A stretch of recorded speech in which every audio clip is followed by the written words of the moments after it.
আপনি নামাজ পড়লেন, মাত্র আসরের নামাজ, মসজিদের বারান্দায় গিয়ে, এখনো বারান্দার থেকে গিয়ে সারছে না, বিড়িটা ধরাইলেছে।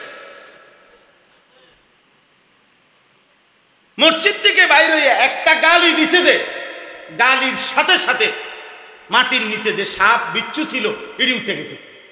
এমন ডাকায় মুসলমান এত নিকৃষ্ট হয়? আপনি মাত্র আসরের নামাজ পড়লেন, গিয়ে টেলিভিশনটার সামনে বসে গেলেন, কি নামাজ পড়লেন? আল্লাহ আমাদেরকে হেফাজত করেন। অতএব গুনাহ থেকে বাঁচতে হবে। কি থেকে বাঁচতে হবে বলেন?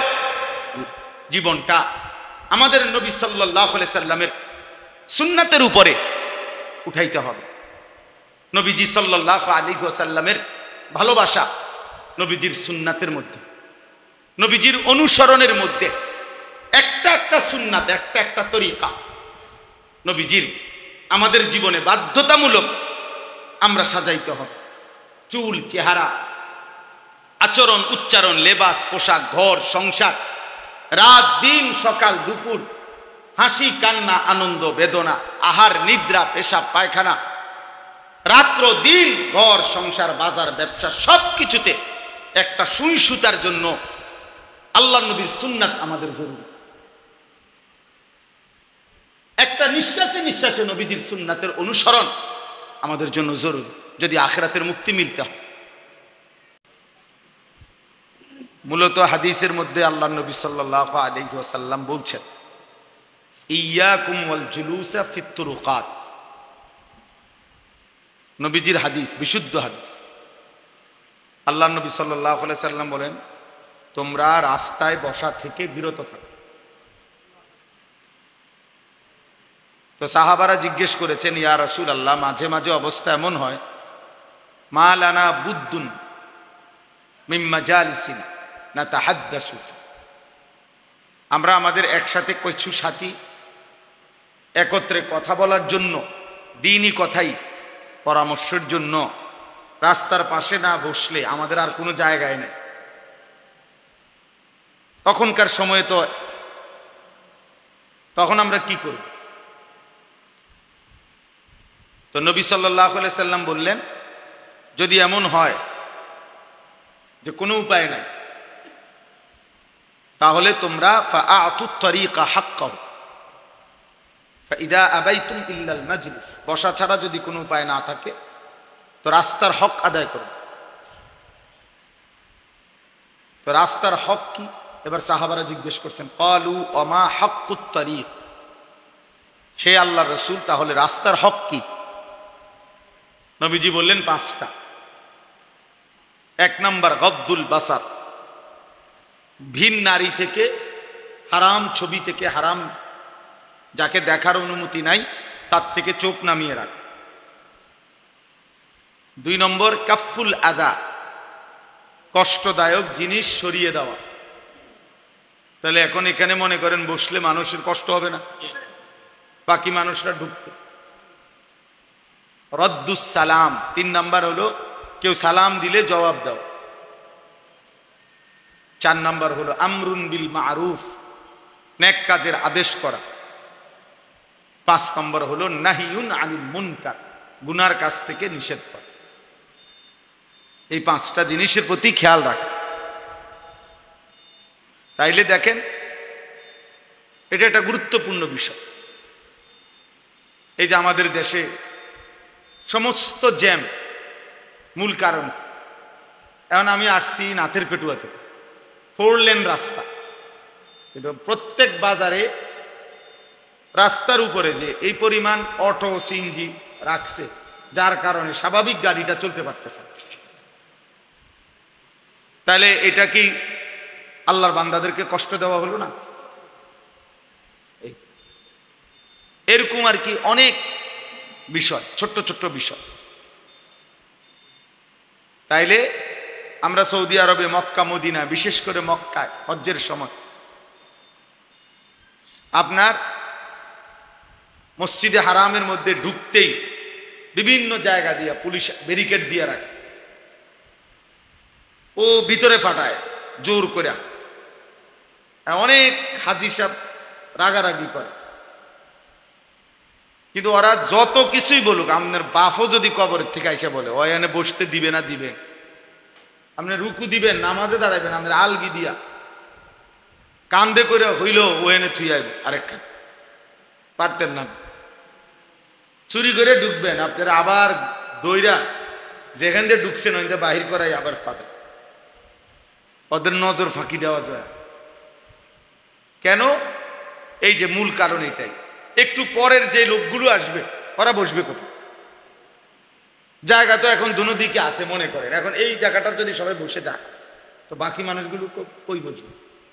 এটা গুরুত্বপূর্ণ। ইসলাম এক সৌন্দর্যময় ধর্ম, যার সবকিছুই সুন্দর, সবকিছুই শৃঙ্খলা। ছোট্ট থেকে ছোট্ট কোনো বিষয় ইসলামে অস্পষ্টতা নাই, একেবারে অস্পষ্টতা। সবার জন্য ইসলামে পূর্ণাঙ্গ শিক্ষা আছে। কোলের বাচ্চা, 90 বছরের বুড়া, সবার জন্যই ইসলামের শিক্ষা পূর্ণাঙ্গ। নবী সাল্লাল্লাহু আলাইহি সাল্লামের সুন্নাত জীবন পূর্ণাঙ্গ। নবীজির জীবন থেকে, কথা থেকে, আচরণ থেকে, আমল থেকে সবার জন্য সবক আছে। একবারে কোলের বাচ্চা থেকে 90 বছরের বুড়া, 900 বছরের বুড়া, সবার জন্য সবক। লাকাদ কানা লাকুম, তাহলে লাকুম তো সবার জন্য। আল্লাহ বলছে তোমাদের সকলের জন্যই রয়েছে ফি রাসূলিল্লাহি উসওয়াতুন হাসান, আল্লাহ রাসূলের মধ্যে উত্তম আদর্শ। তো সকলের মধ্যে বাচ্চা আছে না, বুড়া মানুষ আছে না, সকল, সবার জন্য। এজন্য এটা জরুরি, এটা বহুত জরুরি। ছোট্ট থেকে ছোট্ট বিষয় খেয়াল করা যায়। সবক না দিলে, নগদ সংশোধন না করলে আমরা ভুলে যাই। এতটা ছোট্ট বাচ্চা, এই বাচ্চার বয়স হবে 9-10 বছর, ও আপনার ভিডিও করতেছে। এই যে ধমক দিলাম যে মাঝখান দিয়ে দেখলেন না কেন, কারণটা কি? ওর হাতে এই বড় এই মোবাইলটা এনে দিল, নিশ্চিত তার কোনো অভিভাবক, ওই অভিভাবক যে তাকে এই মোবাইল দিছে, ওই যদি মা হয়, ওই মা সবচেয়ে বড় জালেম। ওইটা যদি তার বাপ হয়, ওই বাবা সবচেয়ে বড় জালেম।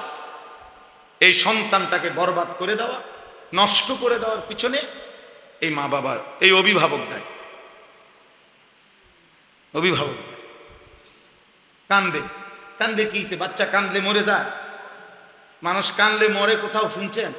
তো তাইলে কান্দে সমস্যা, অসুবিধা কোথায়? আহালাত, মানে উনি আহালাত করে আর বাচ্চা ধ্বংস। সেদিন একজন মৌলানা সাহেব এক মাদ্রাসার মুহতামিম, বিশ্বাস করেন আল্লাহর কোরআন সামনে বলতেছি, উনি বলতেছেন হুজুর 7 বছরের বাচ্চাকে সাথে নিয়ে বাচ্চার বাবা 1 সপ্তাহ ছুটি কাটাবার পর বাচ্চা মাদ্রাসায় আসছে, বরাবর 7 বছর। তো আসার সময় থেকেই ওই বাবার বড় মোবাইলটা বাচ্চাটার হাতে, এই যেটা মাদ্রাসায় আসছে। এরপরে মাদ্রাসায় যখন ঢুকছে ওই বাপ, উনি দফতরে অফিসে গিয়া হুজুরদের সাথে হয়তো বাচ্চার হিসাব টিসাব, টাকা পয়সা ইত্যাদি কথাবার্তা বলতেছে, তখনও মোবাইলটা বাচ্চার হাতে। বাচ্চা এটার নিজের রুমে গিয়া মাদ্রাসার তার সমবয়সী আরেকটা 6-7 বছরের বাচ্চারে মোবাইল এটার থেকে দেখাইতেছে। আরেক বাচ্চা গিয়া হুজুরের কাছে বিচার দিছে, হুজুর আইয়া দেখতেছে সরাসরি এই 7 বছরের বাচ্চা কসম উলঙ্গ ছবি নিয়ে দেখায় মোবাইলের যে অপশনে, ওই বাচ্চার এটা শিখাইতেছে এবং দেখাইতেছে তার বাবার মোবাইল দিয়ে, একেবারে উলঙ্গ ছবি যেখানে দেখে।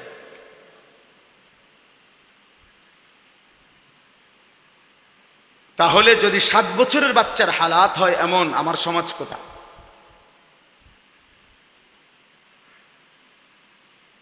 আমার সমাজ কোথায় পড়ছে?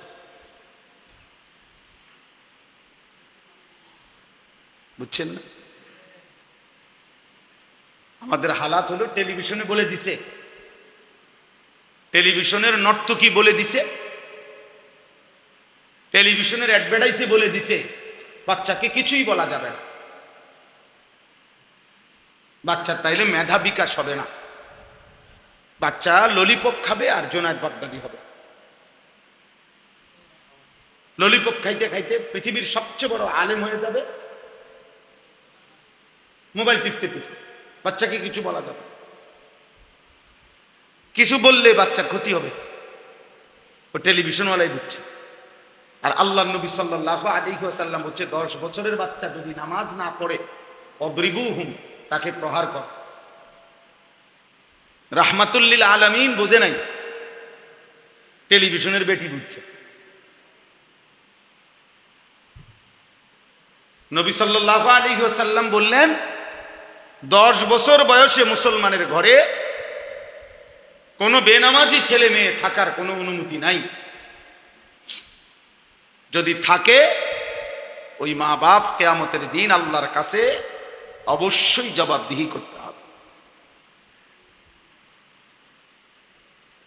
তাহলে যিনি রাহমাতুল লিল আলামিন তিনিও বললেন প্রয়োজনের মুহূর্তে শাসন করতে হবে, অথচ তিনি দয়ার সাগর, মায়ার সাগর। তাহলে তিনি কেন বললেন? তিনি কেন বললেন? আমরার বুঝ হইল 16 বছরের দামরা এখনো খারাইয়া মতে, এখনো এক ওয়াক্ত নামাজ পড়ে না। বাবা মা কই ও বাচ্চা মানুষ, ও হুজুর বাচ্চা মানুষ তো, মাত্র এসএসসি পরীক্ষা দেয়, ও বাচ্চা এসএসসি পরীক্ষা দেয়, এখনো ও বাচ্চা। এই খামখেয়ালি করে আহ্লাদ করে প্রজন্ম শেষ, একটা জেনারেশন শেষ হওয়ার পর। তাহলে এদের হাতে এখনো মনে করেন আমাদের বাপ চাচারা আল্লাহ খুদা উজু নামাজ রোজা কিছু করছে আগে, ওর আলোকে কিছু তো চালাইছে এদেরকে। এরা যারা এদের আখলাক এরকম, এদের হাতে যেই জেনারেশন আসবে পরে, তারা কিভাবে সন্তান মানুষ করবে? যার 16 বছর কাটছে, 15 বছর কাটছে মোবাইল টিপতে টিপতে, নারী দেখতে দেখতে, যার জীবনের 20 বছর কেটে গেছে, কোনোদিন 5 ওয়াক্ত নামাজ পড়ে না, এই হাইওয়ান, এই মানুষরূপী এই পশু, ও মানুষ করবে কেন? ও সন্তানকে মানুষ বানাবে কিভাবে? ও সন্তানের উপার্জন টাকার ব্যবস্থা করে দিতে পারে, মানুষ বানাইতে পারে। বিদেশের টিয়া মিলিয়ে দিতে পারবো, দেশে হয়তো এখন ঘর করে দিতে পারবে, বাজারে দোকান লইয়া দিতে পারবে, কিন্তু আখলাক মানুষ গড়া এটা ওরে দেওয়া হবে। টাকার ব্যবস্থাপনা আর এটা এক কথা না বাপ। মানুষ হওয়া আর টাকা উপার্জনের বন্দোবস্ত হওয়া এক কথা, এক কথা। ইটালি যাওয়া, ইউরোপ যাওয়া, এটা কোনো একটা বিরাট কপালের কিছু, এমন কিচ্ছু না। একটা ছেলে আপনার ইটালি গেছে, একবারে বিশাল কপাল, আপনার সান কপাল, আপনার ছেলে ইটালি। তো যারা ইটালি জন্ম নিছে তারা কি কোয়া মা বলে না, বুঝেন নাই কথা? যারা ইটালি জন্ম নিছে, যাদের বাপ দাদা পূর্বপুরুষ জন্মসূত্রে ইটালি, তারা তো আরো বড় কপাল, তাকে মনে পুরোটাই কপাল, তারা চৌকো নাই আর না কোনায় কপালের কারণে পুরোটাই মনে। যারা আমেরিকা জন্ম নিছে, যারা ইংল্যান্ড জন্ম নিছে, বলেন তারা তো আরো বেশি ভাগ্যবান, ঠিক না? কথা বলেন না কেন? তাহলে আর তারা আরো বেশি ভাগ্যবান। তো এই কাফেররা ভাগ্যবান, এই ইহুদিগুলো ভাগ্যবান, এই খ্রিস্টানগুলো ভাগ্যবান। তো তাইলে এটা গৌরবের কি আছে? বেশি টাকার ব্যবস্থা হইলে মুমিন সফল, এটা কে বলছে? বলেন এটা কোন ভিত্তিতে? আহা, সন্তান মানুষ করছে কয় হেবড়া, মানুষ করেন নাই, সন্তানের উপার্জনের ব্যবস্থা করছে। উপার্জনের ব্যবস্থা করা আর সন্তান মানুষ করা এক কথা না। টাকার অঙ্কে মানুষ হয় না, আখলাকের দ্বারা মানুষ হয়, আখলাকের দ্বারা। হযরতে বেলাল তো মদিনার মধ্যে গরিবই ছিলেন, মদিনার অধিবাসী ছিলেন না, চেহারায় তো কালো ছিলেন, হাবশি গোলাম ছিলেন, কিন্তু আল্লাহ তাআলা বলছেন বেলালের মধ্যে যেহেতু তাকওয়া বেশি, তোমাদের পুরা কুরাইশের সকলের চাইতে বেলাল দামি বেশি। ইন্না আকরামাকুম ইনদাল্লাহি আতকাকুম, এই আয়াত সরাসরি হযরতে বেলালের জন্য নাযিল হয়েছে। প্রথম হযরতে বেলালের প্রশংসা করতে গিয়ে আল্লাহ খুদ কোরআনের আয়াত নাযিল করেছে। এই বেলাল এই মসজিদের মুয়াজ্জিন, আল্লাহ বলছেন তোমাদের মধ্যে সর্বোত্তম সম্মানিত ওই ব্যক্তি যে যত বেশি, যে সবচেয়ে বেশি আল্লাহকে ভয় করে। বেলালের কলিজায় আল্লাহর ভয় আছে, অতএব সে আকরাম, সবচেয়ে সম্মানিত। সম্পদ না থাক, সম্পদ না থাক। আজ আমরা বারবার আপনাদের কাছে আমরা এটা বলি, আজকে আমরা আমাদের মুসলিম সম্প্রদায়কে এটা বুঝাইতে পারতেছি না। ছেলে বুড়ো, ঘরের নারী পুরুষ, বাবা মা, সবার ফিকির একটা, টাকার অঙ্কে হিসাব। সবাই মিললে রোজগার কত, বাপের আয় কত, ফুতের আয় কত, আরো কিভাবে উপার্জনের আর কি হইতে পারে, দান্দার কি কি আছে, কামাই রোজগারির আর কি, এইটা নিয়ে 24 ঘন্টা জল্পনা কল্পনা, বুদ্ধি, ফিকির, পরামর্শ, জামাই বউর আলোচনা, সন্তানদের সাথে মুজাকারা, আলোচনা, সব উপার্জন। অথচ স্বামী স্ত্রী একবারও আলোচনা করে না যে আমরা দুইজনের, এই যে ছেলেটা 16 বছর, ও যে এক ওয়াক্ত নামাজ পড়ে না, আমাদের কি হবে আর ওর কি হবে। আমাদের এই মেয়েটা যে পর্দা করে না, আমার এই 16 বছরের ছেলেটা যে সারাদিন মোবাইল টিপে রাত ভর দিন ভর, খোদার 365 দিনে কোনোদিন ফজরের নামাজ পড়ে না, এক বছরে যে কোনোদিন ফজরের নামাজ পড়ে নাই, এটা মানুষ না জানোয়ার? তো এটা তো হাইওয়ান।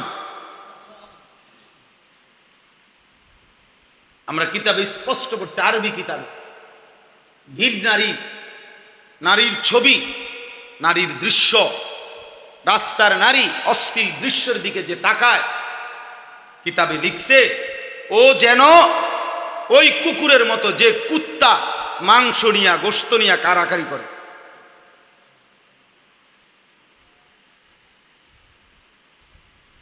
ও সেই কুকুর। এবার বুড়া হোক আর জোয়ান হোক, আমি হই আর আপনি হই, নারীর প্রতি যে লোভের দৃষ্টিতে তাকায়, আমি হইলে আমি কুকুর, আপনি হলে আপনি। আমার জন্য আপনার জন্য একই সবক, একই কথা। এর জন্য আখলাক শেখানো দরকার। নিজেরা যদি সন্তানদের দিকে নজর না দেন, ফেরেশতা এসে ঠিক করে দিবে এটা না। আরেকবার আবু বকর সিদ্দিক, ওমরে ফারুক কবর থেকে এসে ঠিক করে দিবে না রে বাপ, এই গুনার মতো সমাজ, চারিদিকে এই নাফরমানির সমাজের মধ্যেই আমার সন্তানের দিকে আমি নজর রাখতে হবে, আমাকে চেষ্টা করে যেতে হবে। ফাকাতিল ফি সাবিলিল্লাহ, নবীজিকে আল্লাহ বলছে, বন্ধু আপনার সাথে যদি কেউ যুদ্ধ না করে, আপনি একাই যুদ্ধ করুন। কোরআন শরীফের আয়াত, সূরা নিসার মধ্যে, ফাকাতিল ওয়াহিদ মুযাক্কারে হাজির, আপনি একাই লড়াই করবেন, একাই, কেউ নাই, অসুবিধা নেই। হযরতে হুযায়ফা রাদিয়াল্লাহু তাআলা আনহুকে নবী বলছে, তোমার সাথে যদি কেউ না থাকে, ওয়ালাউ আনতা আদদা বি আসলি শাজারাতিন হাত্তা ইউদরিকাকাল মাউত ওয়া আনতা আলা যালিকা, নবীজি বলেন প্রয়োজনে গাছের গোড়ালি শিকড় মারি রেখে, ভিতরের দাঁত যেটিরে কয়, এগুলারে কি দাঁত কয়, কোনো কিছু শক্ত করে কামড় দিয়ে ধরতে হইলে এটা দিয়া উপযোগী না ওটা দিয়া। আল্লাহর নবী বলছেন মাড়ির দাঁত দিয়ে প্রয়োজনে গাছের শেকড়ের মতো কামড়াইয়া ধরে রাখবা মৃত্যু পর্যন্ত, তবুও তুমি একাই আল্লাহর দ্বীনের উপরে থাকবে। এই সমাজের সবাই টেলিভিশন প্রত্যেকের ঘরে কিনা লাইছে, এই কারণেই আমি কিনতে হবে না, প্রয়োজনে 1 কোটি মানুষের ঘরে কিনুক, আমি আমার আল্লাহর হুকুম মানি, আমি কিনবো না। সাফ কথা। প্রয়োজনে 10,000 টাকার ব্যবসা করুন, প্রয়োজনে পান বেচা খাইলাম, কিন্তু এরপরও আমি হারাম উপার্জন করব। এটা মুমিন। চেষ্টা করতে হবে, চেষ্টা করলে সম্ভব। আপনি কোনো চেষ্টা ছাড়াই বাঁচার কোনো চেষ্টা না করি আপনি কোনো ওই তো না হুজুর অহংকার যুগে হ্যাঁ কইতেন পারবেন হুজুর, সম্ভব না, না সম্ভব না। ইসলাম এখনো অসম্ভব। আল্লাহর বিধান সব অচল হয়ে গেছে এখন, আর নাকি আল্লাহর বিধান সব বাতিল? তো বাতিল হবে কেন? আল্লাহর হুকুম বাতিল হবে কেন? আর সম্ভব না হুজুর, এখনকার যুগে সম্ভব না। যদি এটা বিশ্বাস নিয়ে কেউ বলে, যদি কেউ দিল থেকে কথা বলে, ওই বেঈমান, ওই কাফের। যদি কেউ বিশ্বাস নিয়ে বলে যে দিল থেকে, যে সুদের থেকে বাঁচা, কিস্তির থেকে বাঁচা এখনকার যুগে হুজুর আর কোনোভাবে সম্ভব না, তো মনে রাখো তুমি বেঈমান, তুমি মুশরিক। মুশরিক।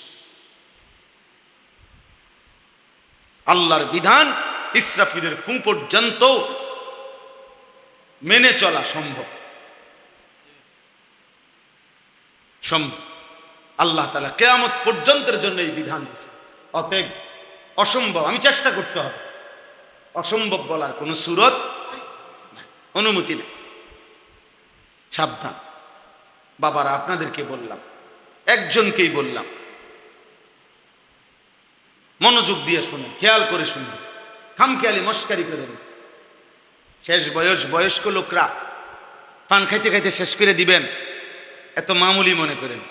আখেরাত পান খানা না।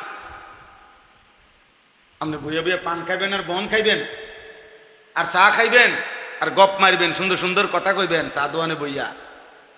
হ্যাঁ, আখেরাত আপনার মামার শ্বশুর বাড়ি। আখেরাতে তো মামুলি। হাসরের মাঠ ফুটবল খেলার মাঠ বলেন চাচা? হাসরের মাঠ কি খেলার মাঠ? ১৬ লক্ষ নবী, আদম আলাইহিস সালাম থেকে নিয়ে আমাদের নবী পর্যন্ত ১৬ লাখ নবী দুনিয়ার জীবনে হাসরের মাঠের ভয়ে চোখের পানি ফেলে কাঁদছে। আমাদের নবীও। অথচ সমস্ত নবী নিষ্পাপ, সমস্ত নবী মাসুম, সব নবী কি নিষ্পাপ, তবু ওনারা কাঁদছে। রব্বি লা তুখজিনি ইয়াওমা ইউবাসুন। ইব্রাহিম নবীর দোয়া কোরআনে আল্লাহ বলছেন, আল্লাহ যেদিন কবর থেকে সবাইকে হাসরের ময়দানে উঠাবেন, আমি ইব্রাহিমকে মাওলা আপনি বেইজ্জতি কইরেন না। ইয়াওমা লা ইয়ানফাউ মালুন ওয়ালা বানুন। বলছে রব্বুল আলামিন, আমি জানি সেদিন হাসরের মাঠে কোনো মাল কিংবা সন্তান কোনো উপকারে আসবে না। আমারে মাওলা বেইজ্জতি কইরেন না। যদি ইব্রাহিম নবী এটা বলে, আপনি কে? আমি কে? আব্দুল কাদের জিলানী কে? বাইজিদ বুস্তামি কে? ইব্রাহিম নবী যদি এটা বলে, বাকিদের কোনো পাত্তা আসেনি আমাদের? ইউসুফ আলাইহিস সালামের দোয়া কোরআনে আছে। ইউসুফ নবী বলছে, তাওয়াফানি মুসলিমান ওয়া আলহিকনি বিস সালিহিন। ইউসুফ নবী বলছে, আনতা ওয়ালি ফিদ দুনিয়া ওয়াল আখিরাহ। আল্লাহ দুনিয়া আখিরাতে আপনি মাওলাই আমার বন্ধু। আপনি বন্ধুর কাছে আমি চাই আমার মৃত্যু পর্যন্ত ইসলামের উপরে রাখেন, ইসলামের উপরেই মৌত দিয়েন, এবং আপনার নেক বান্দাদের সাথে মিশাইয়া রাখেন। হাসরের ময়দানে আপনার সালিহিন পবিত্র বান্দাদের সাথে দাঁড় করায়েন। তাইলে আপনি কে? আল্লাহর নবী সাল্লাল্লাহু আলাইহি ওয়াসাল্লাম যিনি নিষ্পাপ, যিনি মাসুম, যার আখিরাতের মর্যাদার কোনো তুলনা নাই, যাকে আল্লাহ সুপারিশ করার ক্ষমতা দিবেন, যাকে আল্লাহ হাউজে কাউসারে দিবেন, যার হাতে আল্লাহ পাক হাসরের ময়দানে আলাদা পতাকা দিবেন, যার হাতে আল্লাহ তাআলা সর্বপ্রথম জান্নাতের দরজা খোলাবেন, যিনি সর্বপ্রথম হাসরের ময়দানে আল্লাহকে সেজদা দিবেন, হাসরের ময়দানে প্রথম কথা আল্লাহর নবী বলবেন, হাসরের ময়দানে প্রথম আল্লাহর প্রশংসার বাক্য নবীজির জবান দিয়ে উচ্চারিত হবে। আল্লাহ বলছেন ওয়ালা সাউফা ইউতিকা রাব্বুকা ফাতারদা, এতটা দেব বন্ধু, এতটা আপনাকে আমি এত দেব, এত দেব, এত সম্মান, এত মর্যাদা দেব, শেষ পর্যন্ত আপনি খুশি হয়ে যাবেন, আপনাকে হাসি ফুটায় দেব। এত ইজ্জত, এত সম্মান, এত মর্যাদা যেই আল্লাহ বলছেন বন্ধুর, সেই নবী 5 ওয়াক্ত নামাজের পরে প্রতিদিন আল্লাহর নবী দোয়া করতেন, আল্লাহুম্মা হাসিবনি হিসাবান ইয়াসীরা। বলতেন কিনা নবী? বন্ধু আমার, এটা তো নবীজি দোয়া করতেন, আল্লাহুম্মা হাসিবনি হিসাবান ইয়াসীরা। আল্লাহ, এত কিছুর পরেও ভয় হয় আপনি আমি বন্ধুর হিসাবটা হাসরের দিন সহজ করে দিয়েন। আল্লাহুম্মা হাসিবনি হিসাবান ইয়াসীরা। আপনি কেডা, আমি কেডা? আল্লাহর নবী বলছেন আয়েশা, নবীর বিবিরে বলছেন আয়েশা, হাসরের ময়দানে প্রত্যেকটা বান্দা একজন একজন নিজের আমলনামার সামনে নিয়ে, নিজের আমলনামার খাতাটা সামনে নিয়ে আল্লাহর সামনে একজন একজন করে দাঁড়াবে। আর আল্লাহ যাকে বলবে সামনে যাও, আগে বাড়ো, সেই একমাত্র মুক্তি পাবে। আর যদি রব্বুল আলামিন 1 সেকেন্ডের জন্য কোনো বান্দাকে বলে একটা পৃষ্ঠা উল্টাও, নবীজি বলছে খোদার কসম উম্মত, একটা পৃষ্ঠা উল্টাইতে বললেই ওই উম্মত জাহান্নামে যাইতে হবে। সহজ হিসাব বলতে নবীজিকে জিজ্ঞাসা করছে এ আয়েশা, নবীজির বিবি বলছি, ইয়া রাসূলুল্লাহ, সহজ হিসাব বলতে কি? আপনি যে বলেন সহজ হিসাব, এটা কি? আল্লাহর নবী বললেন আল আরাজু ফাকাত। আল আরাজ, আরাজ মানে পেশ করা, পেশ করা। রব্বুল আলামিন এটা আমার আমল নাম, আল্লাহ তাআলা তাকায় বল ওকে আগে বাড়ো, পৃষ্ঠা খোলাখুলি নেই, এটারে বলে সহজ হিসাব। শুধু আল্লাহর সামনে দাঁড়াবে, আমল নামাটা ধরবে, আল্লাহ তাকাইয়া বলবে আগে বাড়ো, এই লোক শুধু জান্নাতে যাবে। আর যাকে বলবে দাঁড়াও, একটা পৃষ্ঠা উল্টাও, মান নুকিশা উযযিব, নবীজি বলছে যারই 1 পৃষ্ঠার হিসাব চাইবে ওরেই আযাব ভোগ করতে হবে।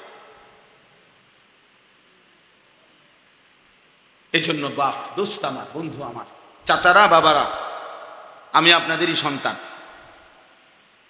অতএব আমরা সবাই মিলে এটা ভাবা দরকার। আমাদের এই কিশোর নওজোয়ান ছেলেদেরকেও ভাবানো দরকার, ফেরানো দরকার, আরো দরকার, আল্লাহর কথা আরো দরকার, দুয়ারে দুয়ারে দরকার, হ্যান্ড মাইক দিয়ে বলা দরকার, হ্যান্ড উঠানে উঠানে উঠানে উঠানে মুসলমানের মা বোনদেরকে বলা দরকার, নারীদেরকে বলা দরকার। বোনেরা, খুব বেশি বেশ আমার, খুব বেশি বেশ।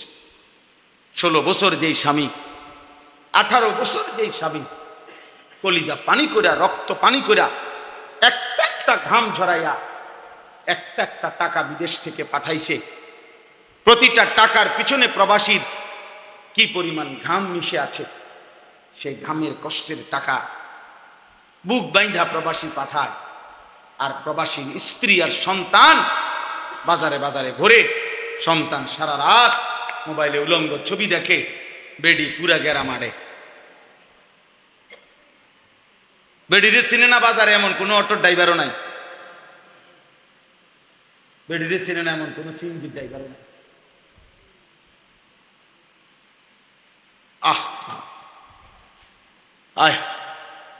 ওনার জামাই বিদেশ, ওনার মোবাইল 3টা, বুড়ির মোবাইল 3টা, আমরা জামাই দিবস হাঁটে যে মনে হয় যেন নবাব সিরাজউদ্দৌলার নাতনি। লজ্জায় পুরুষ পুরুষ এক সাইডে জায়গা। আগে তো আজীবন ছিল আমাদের মা চাচিদের আমলে, যে আমাগো মা চাচিরা রাস্তার এক পাশে কোনো সময় কোনো কারণে শতভাগ ঢিলে ঢালা বোরকা পরার পরেও একটা ছাতা রাখতেন হাতে। আমি তো দেখছি, আমার বয়স তো 900 বছর নাকি, আমি তো দেখছি ছাতা রাখতেন।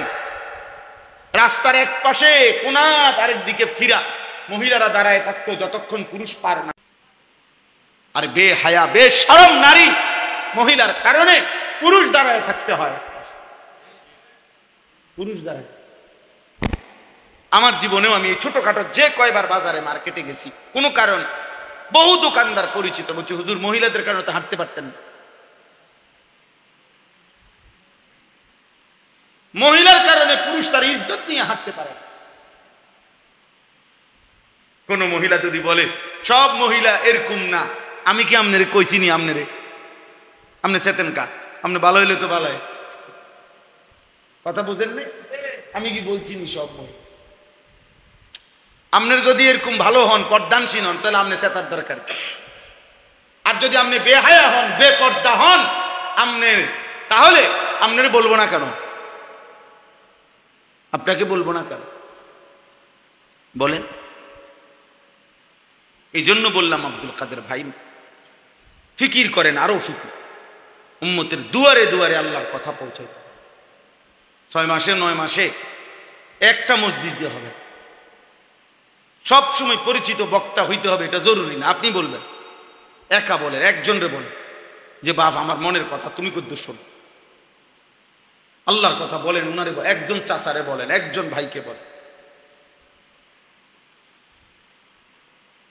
এই জাতি বাঁচাইতে হইলে আমাদের এখন আর গুনাহের স্রোত চলতেছে, গুনাহের তুফান চলছে, তুফান চলছে। দিন নাই, রাত নাই, সকাল নাই, দুপুর নাই। এই নজর, এই চোখ সারাক্ষণ কিছু অপদার্থ মানুষের জীবনটা সারাক্ষণ মোবাইল। সারা জীবনের একটাই স্বপ্ন, একটাই আশা আকাঙ্ক্ষা, মোবাইল। সারাটা দিন ওজিফার মতো সারাদিন মোবাইল। যেখানে যাবে, এটা মসজিদ, হুজুর, পাবলিক, চতুর্দিকের যেখানে সারাক্ষণ তার কাজে। নিজের চুল, নিজের লেবাস, পোশাক, মোটরসাইকেল, যখন যেখানে আসে হাঁটতেছে, খাইতেছে, ঘুমাইতেছে, কথা বলতেছে, হাসতেছে, সব কিছু ইবলিস শয়তান তারে বলে দিছে। শয়তানে যে তোর দায়িত্ব হলো যেটা করস এটা তোর ফেসবুক আব্বারে জানাইতে হবে, এটা তোর বাপ, তোর আমল নামা মূলত রেডি করতেছে ফেসবুকে, তোর জীবনের সবকিছু সংরক্ষণ করছে ইউটিউব আব্বায়। অনে জানা, হাসলেও জানাবি, কাঁদলেও জানা। আফসুসের আফসুস, জলজ্জান্ত মানুষ পুড়ে যায়, বাকিরা সবাই ভিডিও করে। এই নোয়াখালীর ওই লোক শোনেন না, যে প্রবাসীর 7 জন সদস্য যে মাইক্রো যে পানিতে পেরে গেছে, একজন প্রবাসীর পরিবারের 7 জন মারা গেছে, শুনছেন না কয়দিন আগে? এই ওনার সাক্ষাৎকার আমি নিজে শুনছি। ওই প্রবাসী লোকটা বলতেছে, আমি এই আমার লোকগুলোকে বাঁচাবার জন্য, ভিতর থেকে বের করাবার জন্য কয় পুকুরের পারে কত মানুষরে চিল্লাইছি, কাকুতি মিনতি করছি, সবাই ছবি উঠাইতেছে, কিন্তু কেউ আমার সাথে আগাইছে না। এত নিকৃষ্ট মানুষ, এত নিকৃষ্ট। কাম একটাই, ছবি, কাজ একটাই, মোবাইল।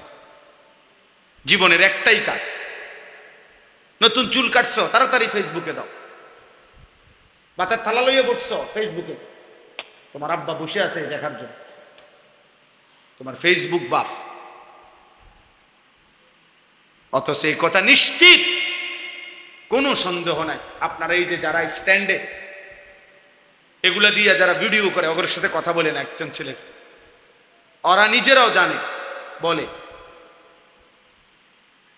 ইহুদিদের বিরুদ্ধে, দুশমনের বিরুদ্ধে এক বিন্দু অতিরিক্ত কিছু বললেই তারা তাদের এই চ্যানেলগুলো বন্ধ করে দেয়, কমায়া দেয়, বিভিন্ন রকমের বাধাগ্রস্ত করে। অর্থাৎ একদিন শুনবেন ফেসবুকও নাই, ইউটিউবও নাই, কিন্তু যার যে গুণাগুলো হয়েছে এর দ্বারা, এগুলা কিন্তু আমলনামা থেকে মুছবে না।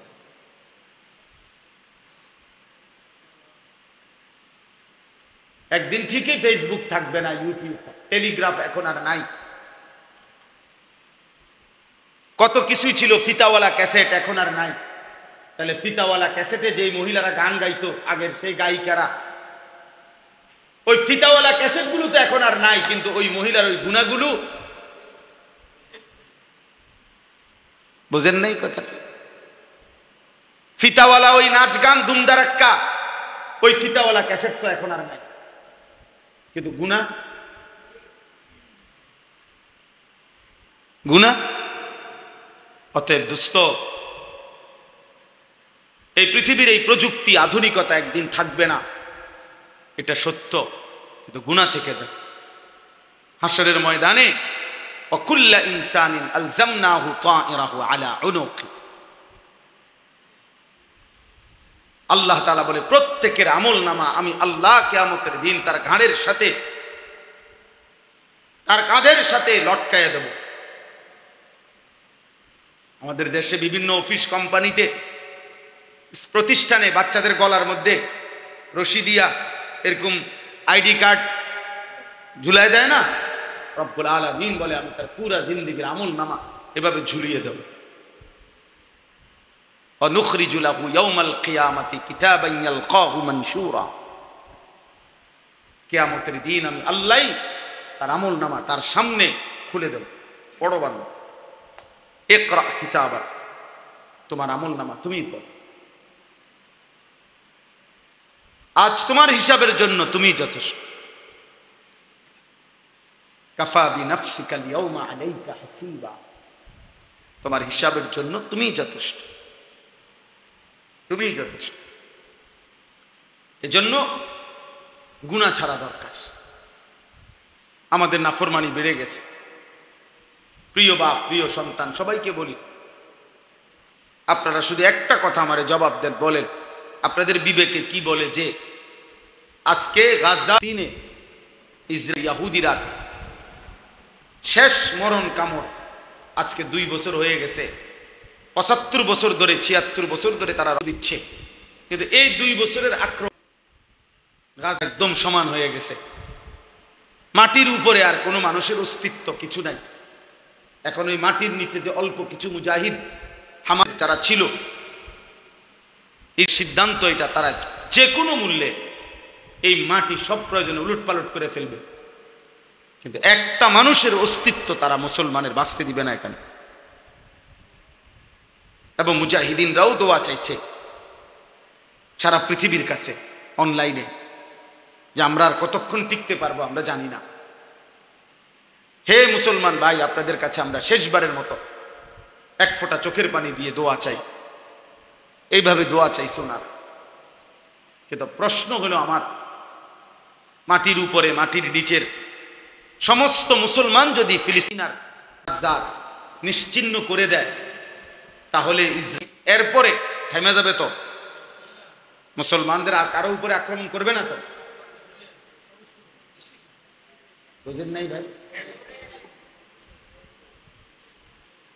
প্রশ্ন তো এটা তো শুধু 2টা দেশের না,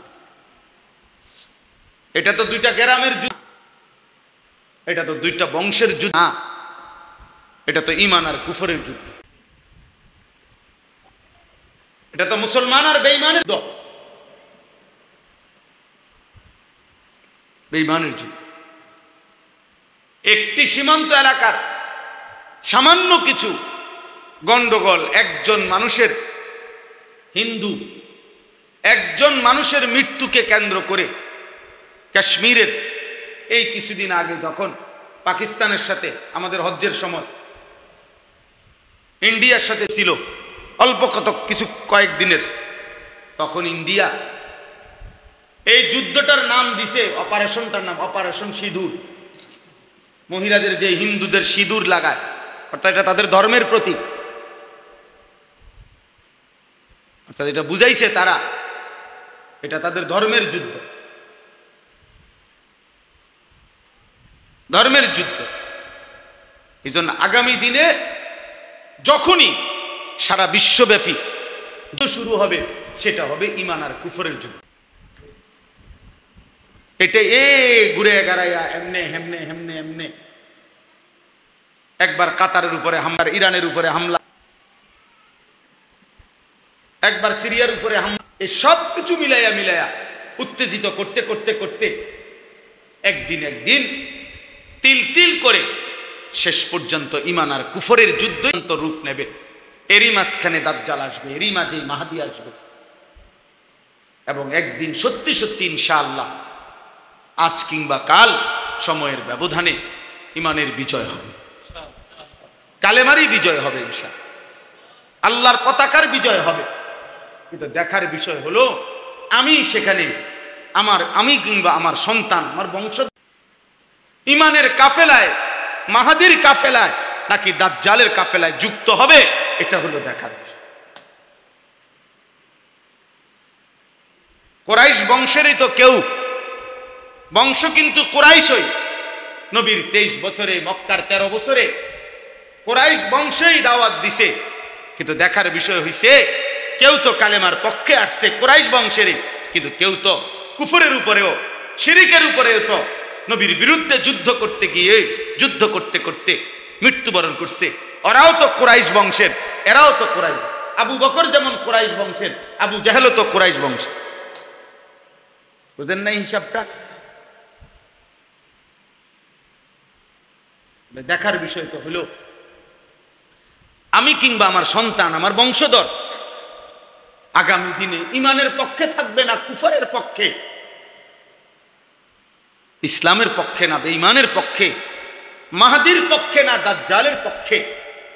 এর জন্য যদি যথাযথ প্রস্তুতি, আমি যদি আমার স্ত্রী সন্তান, ওই দেখেন ওই অপদার্থ দেখেন, ওই আবার ব্যাটকায় মাতালের মতো, মানে এই যে মোবাইল টিপতেছে, একেবারে বাস্তবতায় এদের ব্রেনে কোনো কাজ করে না।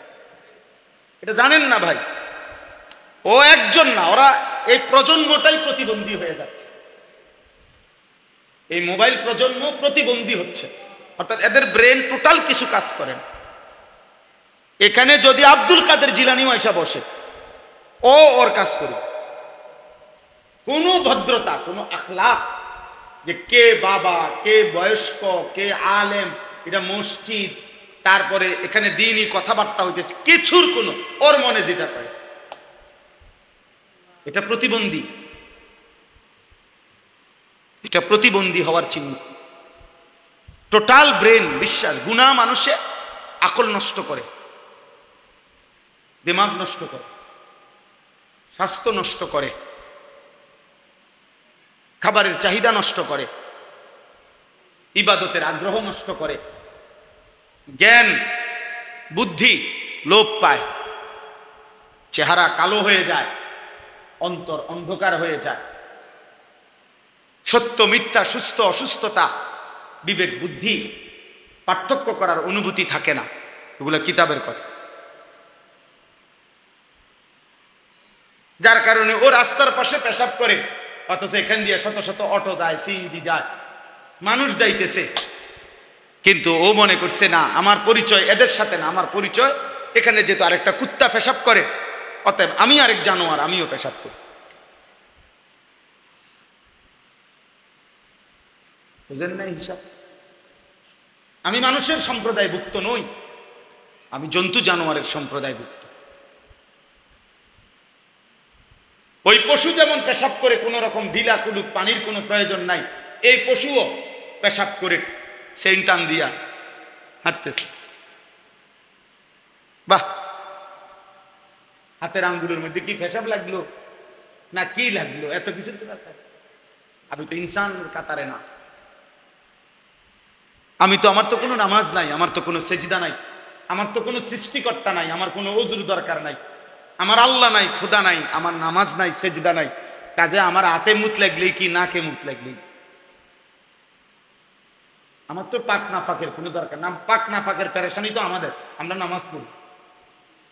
আমারও না টেনশন, লুঙ্গি ঠিক মতো গুছিয়ে রাখতে হইব, ডিলা কুলুপ নিতে হইব, আমারও না টেনশন। নামাজির না এটা টেনশন, বেনামাজির টেনশন কি? বেনামাজির টেনশন কি বলে? নিজের দোকান, নিজের দোকানের বিচি দিয়া কোনা দিয়া মুইটা আবার উঠতে গেলাম, আই আবার চা বানাইতেছে। বাহ, কি আমরা যে পেশাব করলেন, পানিও তো নিলেন না, কিছুই করলেন না। তো এই হাতের মধ্যে যদি পেশাব লাগিয়া থাকে, এটা যদি সার মধ্যে লাগে,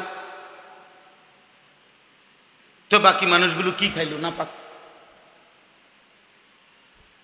আস্তাগফিরুল্লাহ। অথচ প্রত্যেক মহল্লাবাসী তো ওই মহল্লার দোকানগুলোতেই বসে, ওরাও তো বলা উচিত বাবা পাক না ফাঁকের খেয়াল রাখো, এতটুকু তো বলা উচিত। কোনো আওয়াজ নাই, গিয়েই টেলিভিশন, টেলিভিশনের দিকে তাকাইয়েই কিও আর কিছু আছে নি, লাইরা ছেড়ে দাও না, ভালো কিছু থাকলে দেখাও। চাচা ভালো কিছু দেখতে আসছে টেলিভিশনে, ভালো কিছু দেখবো, মানে এতে জঘন্য কোনো বেডির নাচ আছে কিনা, এর চাইতে নিকৃষ্ট কোনো হারাম কিছু আছে কিনা? নাউজুবিল্লাহ, নাউজুবিল্লাহ। অতএব বাপ, আজকে যে আয়াত আমি পড়েছি, এই আয়াতের মূল বক্তব্য হলো আল্লাহ তাআলা বলছে, বান্দা মোমেন তুমি আমার, তুমি ইমানদার, তুমি ইমানদার, তুমি মোমেন, তুমি মুসলমান। আমি তোমার কাছে আদেশ করছি, তোমার কাছে আমি আল্লাহ আদেশ করছি, তোমার নজর, তোমার চোখ হেফাজত করো, চোখ নামাও। ভিন নারী থেকে, নারীর ছবি থেকে, নারীর দৃশ্য থেকে, নারীর নাচ, নারীর অস্থির ছবি, নারীর অঙ্গভঙ্গি, মোবাইলে হোক আর রাস্তায় হোক, চলার পথে হোক, বাড়িতে হোক আর উঠানে হোক, যে নারী দেখা তোমার অনুমতি নাই, হারাম। যে নারীর দিকে তাকানো তোমার জন্য নিষেধ, তার থেকে তুমি চোখ নামাও। আজকে আমাদের হালাত হলো, আমাদের একটি অঙ্গ চোখ, মানব দেহের একটি অঙ্গ না, এই একটি অঙ্গ দ্বারা একটা যুবক এই চোখটা দ্বারা এই মোবাইলের সুবাদে যে পরিমাণ গুনাহ করছে, তার একটি অঙ্গ, আহা এবার কল্পনা করেন তার বাকি সারা অঙ্গের হালাত। 30 বছর ধরে যিনি টানা টেলিভিশন দেখতেছেন, আপনি ইনসাফ করে ভাবেন তো আপনার এই শুধু একটি অঙ্গ, 2 চোখের জমানো গুনাহ কি পরিমাণ।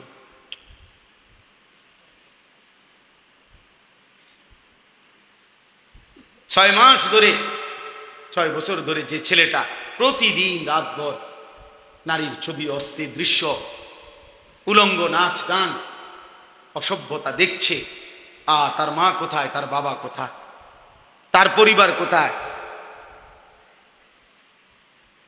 তারে ফিরাবে কে, তারে বাঁচাবে কে, তারে জাহান্নাম থেকে ফিরাবে কে? বলে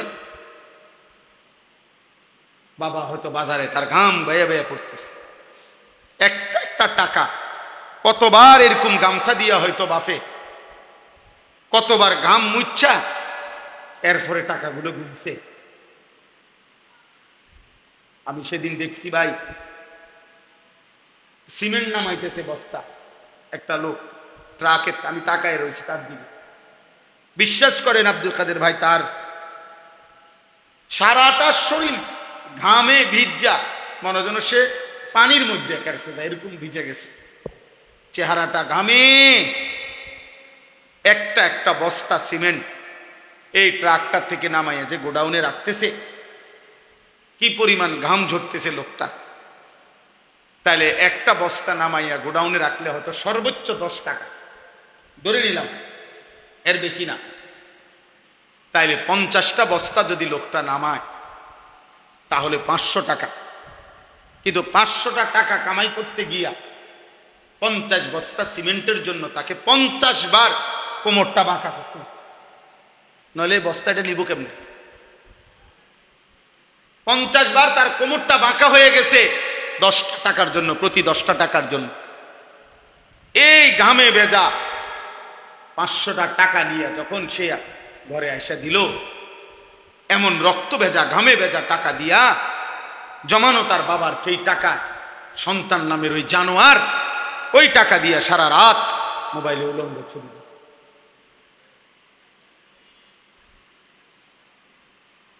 এই হাইওয়ান তার বাবার এই ঘাম ঝরানো টাকায় ওইখান থেকে তারা 200টা টাকা দিছে, ওইখান থেকে তারা 300টা টাকা দিছে।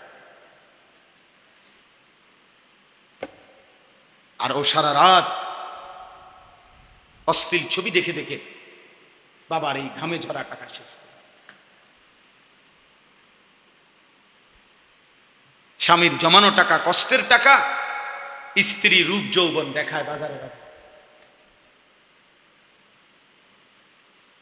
বাজারে বাজারে। এজন্য আল্লাহ তাআলা বলছেন,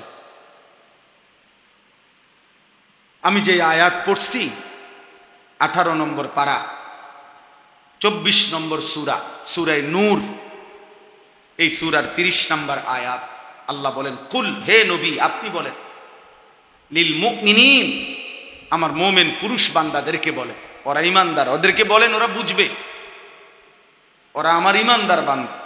আল্লাহ যেন বলছে, বন্ধু আমি বলতেছি আপনার কাছে, আপনি বলেন আপনার ইমানদার উম্মতের কাছে। তো তাহলে কি হবে? তাহলে আপনার ইমানদার উম্মত বুঝবে যে আল্লাহ এবং তার রাসূল দুইজন মিলেই আমারে বলছে, ঠিক না?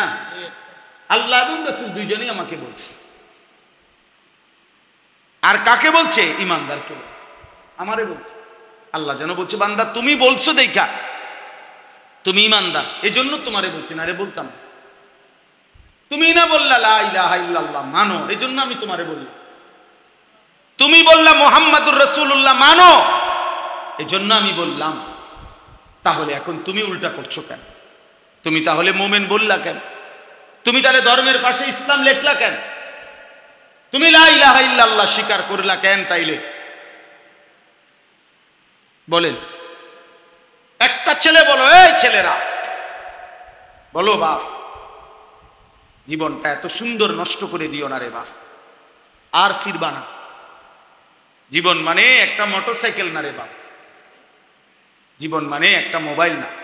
কালকে আমার ময়নামতি এলাকায় গতকাল দুপুরের দিকে একটা ছেলে, বিশ্বাস করেন এমন সুন্দর তার চেহারা, তাগরা, চাঁদের মতো চেহারা, ইটালি থাকতো, ইটালির থেকে বাড়িতে আসছে, একটা বাচ্চা মেয়ে আছে, বাচ্চা আছে, একটা স্ত্রী আর বাচ্চা, এবং নিয়া সব কাগজপত্র লাইন করছে, ইটালি নিয়ে যাবে ওগরে।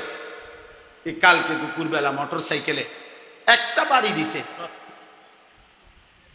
একদম শেষ।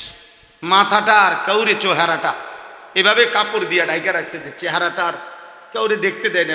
শুনতেছি বলতেছে যে চেহারা মানে খুলতে না, চেহারা দেখলে যে কেউ ভয় পাবে, এভাবে থাকতে হয় বলছে।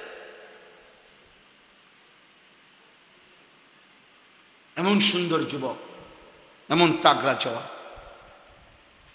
আল্লাহ সুস্থ রাখলে বাপ সুস্থ থাকা, আল্লাহ নিরাপত্তা দিলে নিরাপদ থাকা, আল্লাহ ভালো রাখলে ভালো থাকা, আল্লাহ হায়াত দিলে ভালো থাকা।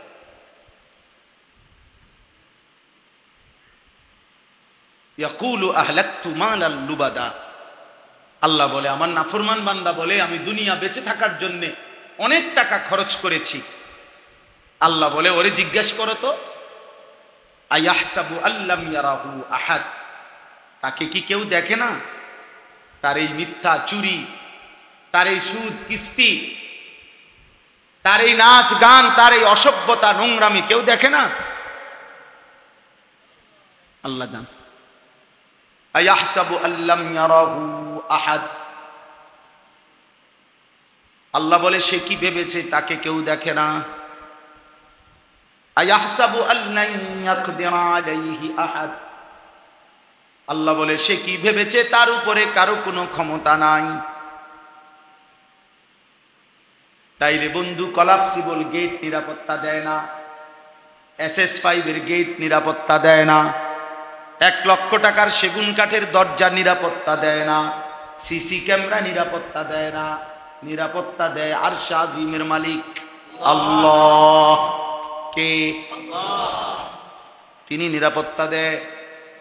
ওই যে স্কুলের মাইলস্টোন, স্কুলের বাচ্চারা যেদিন ছোট্ট ছোট্ট অবুঝ বাচ্চাগুলো মারা গেল, জ্বলে গেল, সেদিন ওই স্কুলে সিসি ক্যামেরা ছিল না? তোরা মরল কেন? সেদিন ওই স্কুলে দারোয়ান ছিল না? তোরা মরল। সেদিন ওই স্কুলের মধ্যে টিচাররা ছিল না? তোরা মরল কেন? আল্লাহ নিরাপত্তা দিলেই কি থাকা?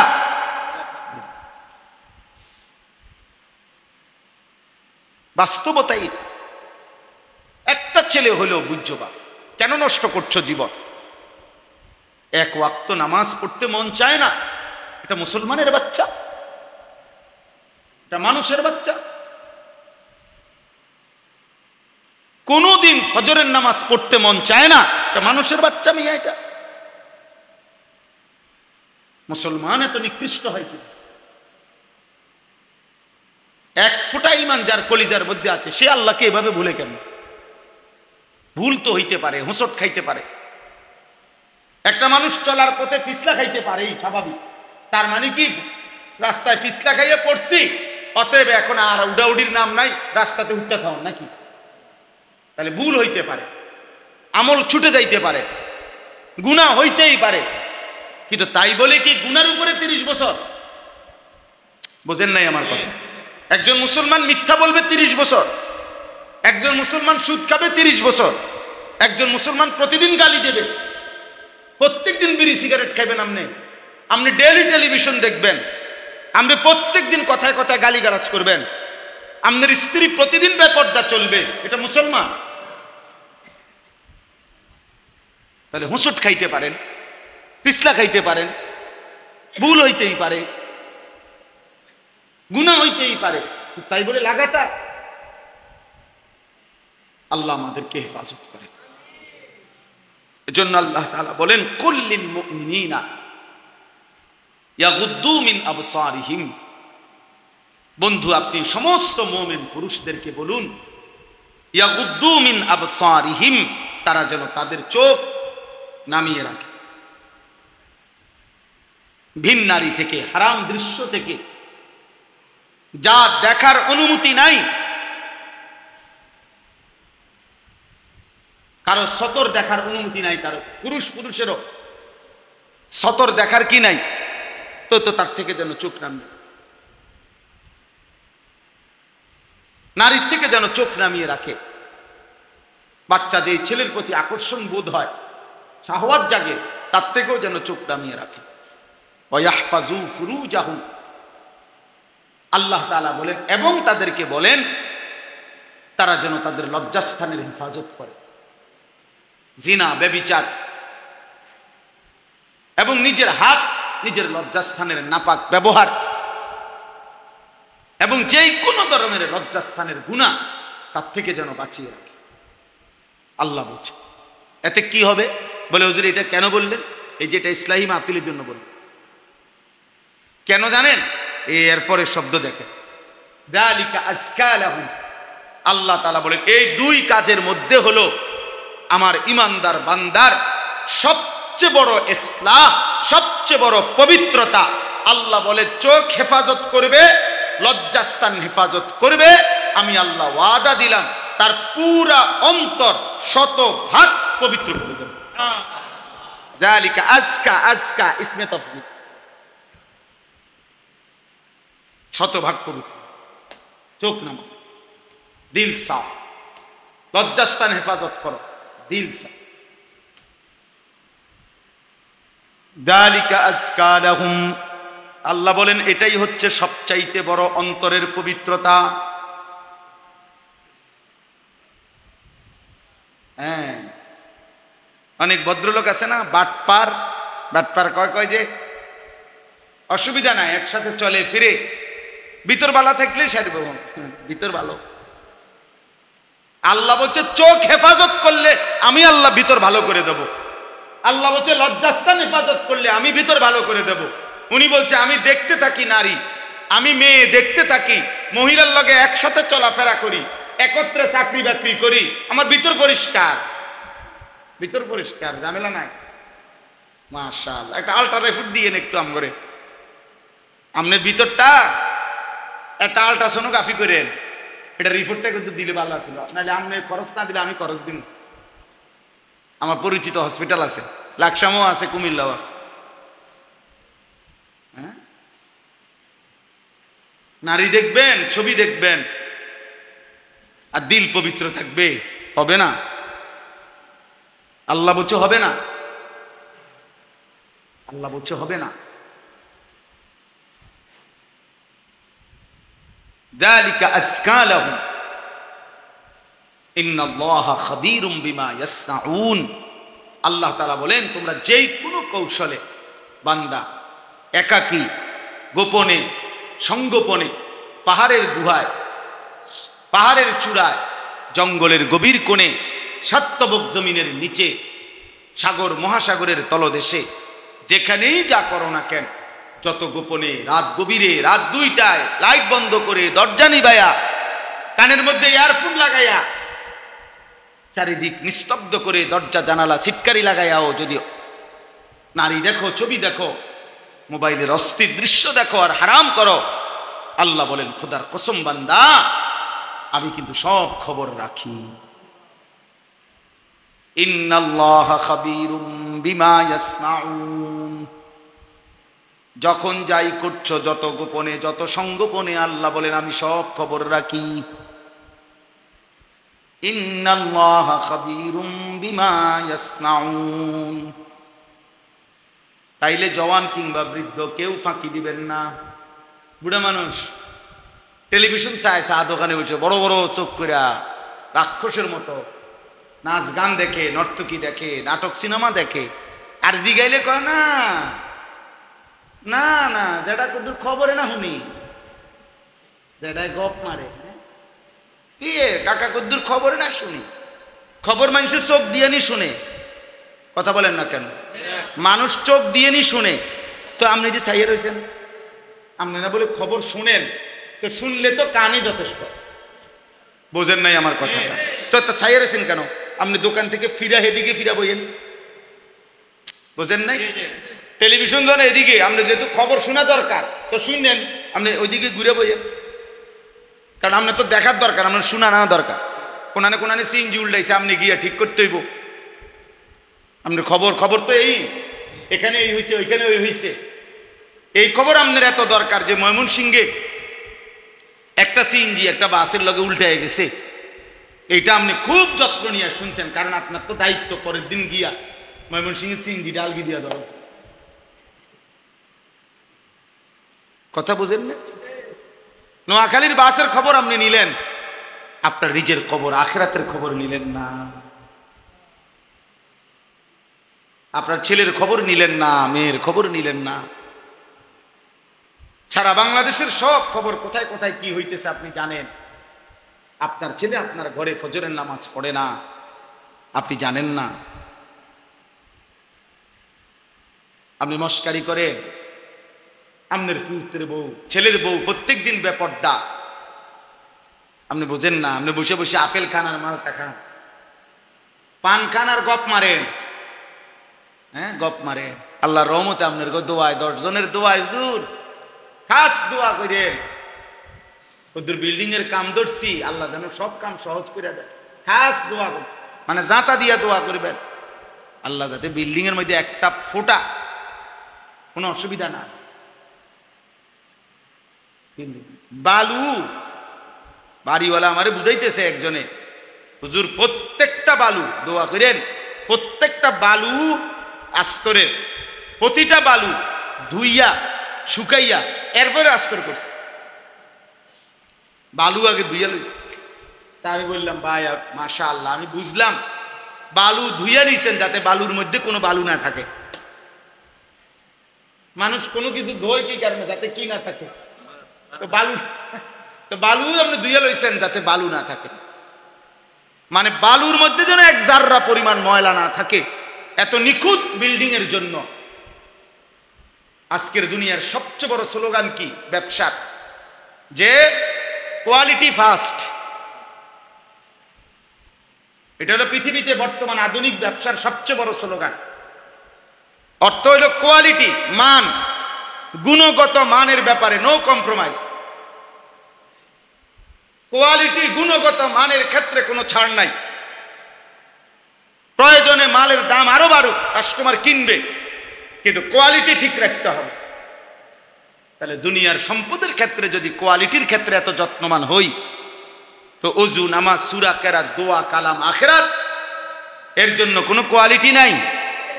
যার যেমনে মন চায় এমনি চলবেন। আল্লাহ আমাদেরকে বুঝ দান করেন। অতএব বাপ আমার, বন্ধু আমার, যারা কবরে চলে গেছে তারা তাদের ভালো মন্দ নিয়ে কবরে চলেই গেছে। আমরা সর্বোচ্চ এতটুকু করতে পারি দোয়া, ঠিক আছে, কিন্তু তার চাইতে বেশি দরকার আমাদের হায়াত। যার এখনো যেটুকু হায়াত আছে আমাদের একটু হলেও সুযোগ আছে। বুঝেন নাই কথা? যিনি উত্তম নিয়ে কবরে গেছেন তিনি আর বাড়াইবার সুযোগ নাই। যিনি বরবাদি নিয়ে, গুনাহ নিয়ে কবরে গেছেন ওনারও সংশোধনের কি নাই? সুযোগ নাই। কিন্তু আমাদের নেকি বাড়াইবারও সুযোগ আছে, গুনাহ ছাড়বারও কি আছে? আমাদের এখনো সুযোগ আছে, যার যেটুকু হায়াত আছে। কাজে আমরা চেষ্টা করা দরকার, আমরা চেষ্টা করা দরকার, আমাদের ইসলাহ দরকার। এই জন্য যে কয়জন ছেলে বসছো ভাই, খামখেয়ালি করে উড়ায় দিও না বাবা। মোবাইলের আসক্তি ছাড়ো, এই চোখ হেফাজত কর, নজর হেফাজত করা দরকার। আপনারা বয়স্ক, মাঝ বয়সী, আপনাদের কাছে যাদের টেলিভিশন দেখার বদভ্যাস, চাচা আপনি ছেড়ে দেন। অনুরোধ করলাম, চা দোকানে বসেন, চা খাওয়া দরকার। চা দোকানদারের লগে আমার কোনো ঝগড়া নেই, কথা বোঝেন নাই আমার। আপনি চা খাইতে গেছেন, চা খান, চা খাই আপনি চলে আসেন, টেলিভিশন দেখেন কেন? আপনি নাচ গান দেখেন কেন? আপনি নাটক সিনেমা দেখেন কেন? আপনার ঘর থেকে টেলিভিশন, নাচ গান কিভাবে বন্ধ করবেন আপনি উদ্যোগ নেবেন। আপনার স্ত্রী সন্তানকে আপনি বলেন, বুঝান, ফিকির করেন। না, সম্ভব না, ডাইরেক্ট ফয়সালা দিয়ে আগেই হইতো না হুজুর, যত কথাই কোন হইতো না, এটা মিথ্যা কথা। আপনি বলতে থাকেন, মূলত হেদায়েত তো দিবে কে? আল্লাহ তাআলা আমাদের সবাইকে গুনাহ থেকে বাঁচবার তৌফিক দান করে। গুনাহ মুক্ত হওয়া জরুরি। আল্লাহর আদেশ পালন করা, নিষেধ বর্জন করা, এই দুইটার মধ্যে মুকদ্দম হলো নিষেধ বর্জন, এরপরে আদেশ পালন করা। নিয়ম হলো এই গ্রিলের মধ্যে যদি ঝংকার লাগে তো নতুন করে রং দিতে হবে। মনে করেন পুরানো হয়ে গেছে ঝংকার, তাহলে এখন নিয়ম কি?